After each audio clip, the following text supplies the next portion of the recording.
News Hub, born to fight for right. नमस्कार, news hub channel में आप सभी का स्वागत है। मैं निज़ात आज़मी। चलिए नजर डालते हैं आज की खबरों पे। क्या भारत पाकिस्तान के बीच तनाव अभी भी जारी है? हाल ही में भारत की इंडिगो फ्लाइट जब वो जबरदस्त तूफान के बीच फंसी हुई थी, इमरजेंसी लैंडिंग के लिए लाहौर ने उसे मना किया। 21 मई को Delhi Srinagar Indigo flight 6E2142 में 220 से ज्यादा लोग थे जब पंजाब के पठानकोट के पास एयरक्राफ्ट को जबरदस्त थंडरस्टॉर्म मिला। पायलट ने पहले इंडियन एयरफोर्स और फिर लाहौर ATC से पाकिस्तान एयर स्पेस यूज करने की रिक्वेस्ट की, लेकिन दोनों ने मना कर दिया। वापस दिल्ली लौटना अनसेफ था, इसलिए पायलट ने स्टॉर्म के थ्रू ही श्रीनगर की तरफ फ्लाइट ले जाने का डिसीजन लिया। तूफान के बीच ऑटो पायलट बंद हो गया, स्पीड फ्लक्चुएट हुई और कॉकपाइट में मल्टीपल वार्निंग्स आई। हेल स्टॉर्म ने एयरक्राफ्ट के नोज को सिवियरली डैमेज किया। फ्लाइट ने इमरजेंसी डिक्लेयर की और श्रीनगर ATC की मदद से 6:30 बजे सेफली लैंड किया। कोई पैसेंजर या क्रू इंजर्ड नहीं हुआ। बांग्लादेश में सियासी तनाव के बीच interior prime minister Muhammad Yunus ने दिया है इस्तीफा देने का संकेत। आपको क्या लगता है, बांग्लादेश की राजनीति किस ओर जा रही है?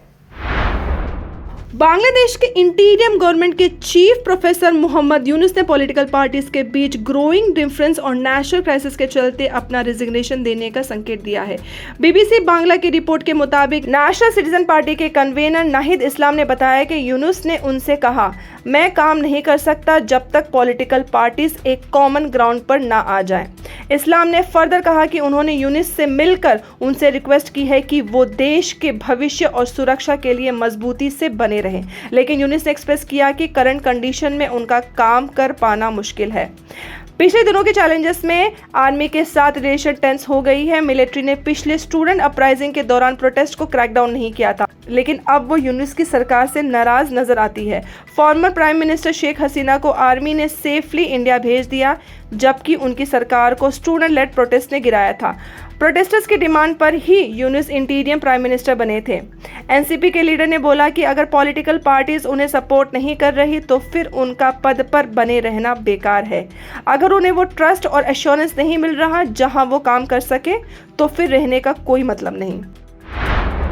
Rising north east investor summit 2025 में मुकेश अंबानी ने नई घोषणा की है कि रिलायंस 75,000 करोड़ का इन्वेस्टमेंट करेगा, जबकि गौतम अदानी 50,000 करोड़ और इन्वेस्ट करेगा।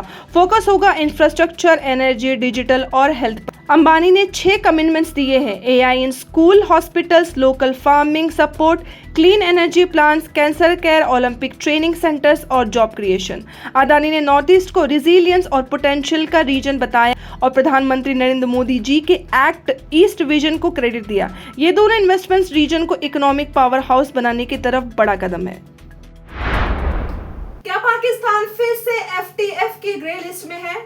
भारत एक बार फिर अंतर्राष्ट्रीय मंच पर पाकिस्तान के आतंकवाद की नीयतों को बेनकाब करने की तैयारी में है। भारत ने पाकिस्तान को फिर से फाइनेंशियल एक्शन टास्क फोर्स की ग्रे लिस्ट में डालने के लिए एक डोजियर तैयार किया है। सरकारी सूत्र के मुताबिक ये डोजियर FATF की अगली मीटिंग में पेश किया जाएगा, जो जून में हो सकती है। पाकिस्तान को जून 2018 में FATF की ग्रे लिस्ट में डाला गया था, जहां उसे टेरर फंडिंग और मनी लॉन्ड्रिंग को लेकर इंक्रीज मॉनिटरिंग में रखा गया था। अक्टूबर 2022 में उसे इससे बाहर किया गया, लेकिन भारत का कहना है कि पाकिस्तान ने जिन लीगल नियमों को मानने का वादा किया था वो अब भी पूरे नहीं हुए हैं। सरकार के एक सूत्र ने बताया कि हाँ, हम इस मुद्दे को उठाएंगे, इस पर काम चल रहा है। भारत यह भी बताएगा कि पाकिस्तान अब भी टेरर फंडिंग के खिलाफ जरूरी कदम नहीं उठा रहा। FATF के 40 सदस्य देश हैं और 200 से ज्यादा देश इसके नियमों को मानते हैं। अगर पाकिस्तान दोबारा ग्रे लिस्ट में आता है तो उसकी इकोनॉमी पर बुरा असर पड़ेगा, क्योंकि विदेशी निवेशी FDI और पैसा लाना मुश्किल हो जाएगा। भारत एक बार फिर अंतर्राष्ट्रीय मंच पर पाकिस्तान की आतंकवाद को लेकर नियतों को बेनकाब करने की तैयारी कर रहा है। अब कोंकण रेलवे होगा भारतीय रेलवे में शामिल, महाराष्ट्र गवर्नमेंट ने दी है मंजूरी। महाराष्ट्र सरकार ने कोंकण रेलवे कॉरपोरेशन लिमिटेड को भारतीय रेलवे में विलय करने की मंजूरी दे दी है। इससे पहले गोवा, कर्नाटक और केरल सरकार भी इस प्रस्ताव को स्वीकार कर चुकी है। कोंकण रेलवे का ये खूबसूरत और अहम मार्ग रोहा महाराष्ट्र से केरल के तट तक फैला हुआ है, जो यात्रियों और माल की आवाजाही के लिए जीवन रेखा की तरह है। इस विलय के बाद कोंकण रेलवे भारतीय रेलवे के पूर्व नेटवर्क का हिस्सा बन जाएगा, जिससे इसके संचालन और विकास में सुधार की उम्मीद है। आज मुंबई में वर्ली के गांधी नगर में स्थित मार्शल शोरूम में आग लगने की सूचना मिली, जिसमें एक व्यक्ति हुआ है घायल।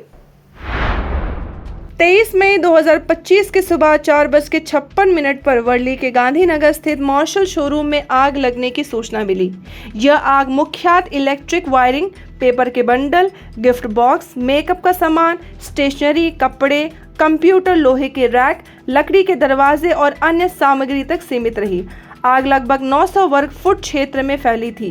आग को लेवल 1 घोषित कर सुबह 7:12 तक बुझा दिया गया। इस दौरान फायर फाइटिंग में लगे एक जवान आजिंद्र गणपत सावंत को दाहिने हाथ में मामूली चोट लगी, जिन्हें नायर अस्पताल में भर्ती कराया गया है। मौसम विभाग ने गोवा के लिए रेड अलर्ट और मुंबई के लिए ऑरेंज अलर्ट जारी किया है। भारतीय मौसम विभाग ने गोवा, रायगढ़ और रत्नागिरी के लिए 23 मई से अत्यंत भारी बारिश का रेड अलर्ट जारी किया है। वहीं मुंबई, ठाणे, पालघर, सिंधुदुर्ग और पुणे, सतारा के घाटी क्षेत्रों के लिए 23 और 24 मई को भारी से बहुत भारी बारिश, बिजली कड़कने और 50 से 60 किलोमीटर प्रति घंटे की तेज हवाओं के साथ ऑरेंज अलर्ट जारी किया गया है। मौसम विभाग के अनुसार अरब सागर के पूर्व केंद्र में बने कम दबाव के क्षेत्र के कारण इस बारिश की संभावना है, जो जल्द ही तेज होगा और कोंकण एवं महाराष्ट्र के अन्य हिस्सों में भारी बारिश करेगा। मछुआरों को 27 मई तक समुद्र में जाने से बचने की सलाह दी गई है, क्योंकि समुद्र की स्थिति खतरनाक रहेगी। साथ ही हिमाचल प्रदेश में ओले गिरने और उत्तराखंड में भारी बारिश की संभावना है। पश्चिम राजस्थान में भूलबारी आंधी और भीषण गर्मी की चेतावनी भी जारी की गई है। हाल ही में घुसपैठ की घटना के बाद में मुंबई पुलिस सलमान खान के गैलेक्सी अपार्टमेंट की सुरक्षा और भी कड़ी करेगी। मुंबई पुलिस सलमान खान के बांद्रा स्थित गैलेक्सी अपार्टमेंट की हालिया घुसपैठ की घटना के बाद में सुरक्षा और प्रवेश नियंत्रण सख्त करने की योजना बना रही है। सलमान खान को लॉरेंस बिश्नोई गैंग से खतरे मिल रहे हैं, इसलिए उन्हें Y+ सुरक्षा दी गई है। पुलिस ने पहले भी 2 लोगों को घुसपैठ के आरोप में गिरफ्तार किया है। अब नए आगंतुकों को इमारत के निवासियों से पहचान की पुष्टि करवानी होगी। हालांकि निजी इमारत होने की वजह से हर आगंतुकों की जांच करना चुनौतीपूर्ण होगा। ये कदम सुरक्षा बढ़ाने और अनचाहे प्रवेश को रोकने के लिए उठाया गया है। 7 महीने हो गए हैं बायकला के एनसीपी नेता सचिन कुर्मी का मर्डर, लेकिन अब तक लोग इंसाफ का इंतजार कर रहे हैं। बायकला में 4 अक्टूबर 2024 को एनसीपी नेता सचिन कुर्मी का बेरहमी से मर्डर हुआ था। उन्हें 20 बार चाकू से मारा गया। 7 महीने बाद भी फैमिली जस्टिस का इंतजार कर रही है। उनके भाई महेश कुर्मी ने भी हंगर स्ट्राइक की, पर मेन आरोपी अब तक गिरफ्तार में नहीं है। पुलिस ने 6 लोगों को अरेस्ट किया है और मकोका लगाया है, लेकिन फैमिली का कहना है कि ये पॉलिटिकल राइवलरी का केस है और वो बॉम्बे हाई कोर्ट जाने की प्लानिंग कर रहे हैं। बायकला का गैंग और क्राइम हिस्ट्री फिर से स्पॉटलाइट में है। कर्नाटका के हावेरी डिस्ट्रिक्ट में 7 गैंग रेप आरोपी, जिनको बेल मिलने के बाद में वो डीजे गाड़ियों के साथ जुलूस निकाला, जिसके बाद में सोशल मीडिया पर हलचल देखने को मिली। कर्नाटका के हावेरी डिस्ट्रिक्ट में गैंग रेप के 7 आरोपी, जो 16 महीने जेल में थे, बेल मिलने के बाद डीजे और तेज कार के साथ जुलूस निकलता दिखाई दिया। अक्की अलूर टाउन में हुआ यह सेलिब्रेशन वायरल हो गया है, जिसमें आरोपी विक्ट्री साइन दिखाते और सपोर्टर्स नाच गाना करते नजर आए। पुलिस और सोशल मीडिया पर इस हीरो वेलकम को लेकर जबरदस्त आउटरीच है। एसपी ने FIR दर्ज की है और राउडी शीट खोलने की बात कही है। पुलिस के मुताबिक कुछ आरोपी पहले भी मोरल पुलिसिंग और वुमेन वायलेंस में इन्वॉल्व थे। सर्वाइवर्स अब भी इंसाफ के लिए लड़ रहे हैं। IMF ने आतंक पर चुप्पी दिखाई और पाकिस्तान को 8,000 करोड़ का बेल आउट दिया है, जिसपे भारत कर रहा है विरोध।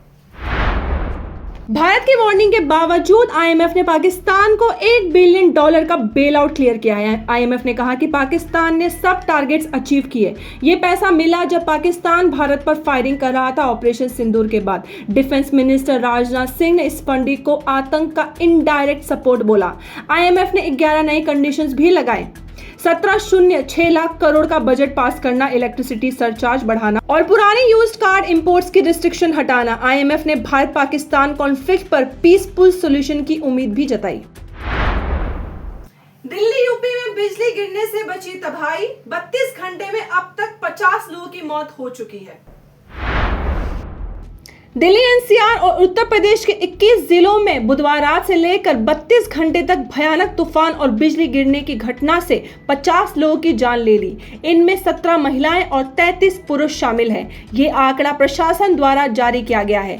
तूफान ने नोएडा, गाजियाबाद, मीरठ, मुरादाबाद और भगपत जैसे इलाकों में जिंदगी की रफ्तार को थाम दिया। तेज आंधी, बिजली और बारिश ने पेड़ गिरा दिए, इलेक्ट्रिक पोल्स को नुकसान पहुंचाया और कई घरों की छत उड़ गई। बिजली गिरने और आंधी से सबसे ज्यादा तबाही यूपी के रूरल एरियाज में देखी गई। सड़कें बंद हो गई, ट्रैफिक जाम हो गया और कई इलाकों में बिजली भी खुल गई। जानते हैं कितने जिले में कितनी मौत हुई? गाजियाबाद में 2, मीरठ में 4, औरैया में 4, काशगंज में 5, फिरोजाबाद में 2, फतेहपुर में 5, इटावा में 2, अलीगढ़ में 1, कानपुर देहात में 2, हथरस में 1, गौतम बुद्धा नगर नोएडा में 3, चित्रकूट में 1, अंबेडकर नगर में 1, कानपुर नगर में 3, उन्नाव में 1। सरकारी अधिकारियों ने बताया कि रिलीफ और रेस्क्यू का काम तेजी से हो रहा है। जहां जहां इंफ्रास्ट्रक्चर डैमेज हुआ है वहां मरम्मत का काम शुरू हो गया है। मेट्रोलॉजिकल डिपार्टमेंट ने पहले ही रेड अलर्ट जारी किया था, लेकिन तूफान की इंटेंसिटी काफी ज्यादा थी, जिसका असर अर्बन और रूरल दोनों एरियाज में देखा गया। ये तूफान 2025 का अब तक का सबसे खतरनाक मौसम बन गया है। सरकार ने लोगों से अपील की है कि अगले कुछ दिन तक बिना जरूरत घर से ना निकलें और वेदर अपडेट्स पर ध्यान दें। न्यूज़ अब चैनल आज के लिए बस इतना ही। फिर मिलेंगे नए समाचार के साथ। मैं नुज़रत आज़मी। लाइक करें, शेयर करें, सब्सक्राइब करें और अपनी राय कमेंट सेक्शन में देना ना भूलें। धन्यवाद। News Hub, born to fight for right.